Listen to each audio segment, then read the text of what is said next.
Hi, my name is Kristen, and I'm sitting here with my friend Taylor, and we have been talking about just our journeys in life. And I remember years back, we've been friends for a long time, she had this opportunity because she's such a free spirit, and she just is so creative and so full of passion. And when she was younger, she would, and she still is young, but she would just like, oh my gosh, and she would just go and do these things, and I'd be like, what, Taylor, what are you doing? And so this one opportunity came to her to go to California and study under a very well-known tattoo artist that she had connected with on social media. And she was telling me the story. She's going to go and work for him and live in this little place, his studio, and teach yoga as a way to get herself through this training that he was going to present for her. And I remember intuitively going, oh, he's not a good guy. He is not a good guy. Taylor, what if he does this and this and this? And she's like, oh, Kristen, kind of one of those things. I didn't know if I was coming from a mother aspect or if I was really getting a feeling, but I didn't feel right about it. But what happened was I wanted her to share her story just really briefly because it's a crazy story, but the journey she had to go through in order to get to where she is today. So go ahead, Taylor. Yes. Kristen, as well as several other people and probably my parents as well, very much fearful of the things that I was stepping into. And like Kristen said, I was in this very naive place, but just full of life and wanting to eat up every experience that life brought my way. And so I did go to California and I did become an apprentice to this tattoo artist. And so I was living out of his house and everything seemed like it was safe and fine in my head because of the narrative that I had painted. And, it didn't take very long for the mask to come off and recognize that this gentleman was, I didn't have the terminology back then, but a narcissistic sociopath. And so, wife was living in the house, but they were separated under the same roof. And the way that their kids even came about was not consensual, and there was just a lot of darkness and a lot of negativity. He was very much famous worldwide, and I would be traveling on these trips overseas and going to what seemed like very glamorous experiences. Celebrities were in and out of the shop. And so on the surface, it looked like I was living this wonderful lifestyle. However, I very quickly became very miserable, very much under abuse, mentally, emotionally, psychologically, and then it became sexual as well. And so it was a very, very dark period. It was one of those experiences that me fleeing in the middle of the night and kind of dropping off the face of the earth, going back to mom and dad's house in Chicago. And it was a very long healing journey. And interestingly enough, Kristen, at the same time, once we reconnected and I did come back to Phoenix, she was also going through a very difficult experience. And so the dogs are sharing how they feel about that difficult experience.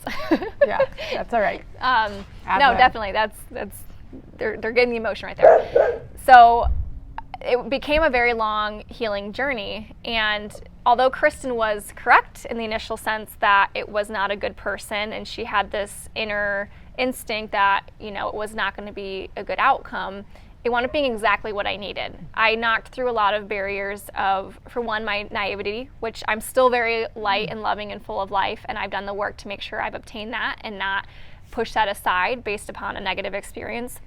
However, I also had blueprints and archetypes in my life that allowed me to go and attract that kind of individual. And so I had a lot of lessons on needing to set my own boundaries of how to detect negative patterns and behaviors and not just being all trusting. It had worked out for me in the past, but now I was at a stage in life where I needed to recognize people's behavioral patterns and really do a deep dive in understanding that so that I would avoid that later on in life. And I'm grateful to have that experience so young so that it will help me out later in life. So I think, what I recognized is life isn't about avoiding those painful experiences. It's not about bypassing. It's not about living a life of safety and security. I fell on my ass and I fell super hard. I mean, it was the darkest night of the soul for me.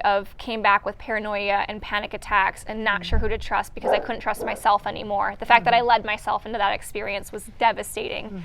I went through periods of having to self-soothe where I was just making bizarre movements in my body to try and help my nervous system kind of realign itself. And so it's forever a healing journey, but that was a very intense period. And although there were signs that it was not a positive or loving experience I was going to enter into. It was my journey. It was exactly what I needed, and it was what built my character and strengthened me and has led me to be the woman that I am today. And so it's interesting because it's, we have these messages as well for you. You could have tried to really push it, and people can, and we as friends or as community, we want to love on the people around us by trying to protect them, but really trying to protect me and me not going through that experience would have been the most detrimental thing to my growth. So it's just a lesson on both sides and a beautiful way of looking at life, of not attaching to other people's journeys, because even if we know it's going to be a shit show moving forward, it might be exactly what they needed. And for me, it was exactly what I needed. And not avoiding those difficult parts of the journey, because that's really where the gifts and the treasures lie as well. I love it. Yeah. And I mean, I just got so emotional just listening to her story, because seeing her walk through that aftermath was heartbreaking. But again, both her and I realize that life is not about this perfect journey, and it's not like you're not like, okay, everyone just come and just attack me, or, I want all this bad stuff so I can learn. You just are in a place, and this is what is, and this is what you can learn. And again, I have gone through the darkness of my soul too, and I will share that. And I think I've shared it once before, but I will share it again, because I am not alone. None of us are alone. You can't be living on this earth and not have gone through something traumatic.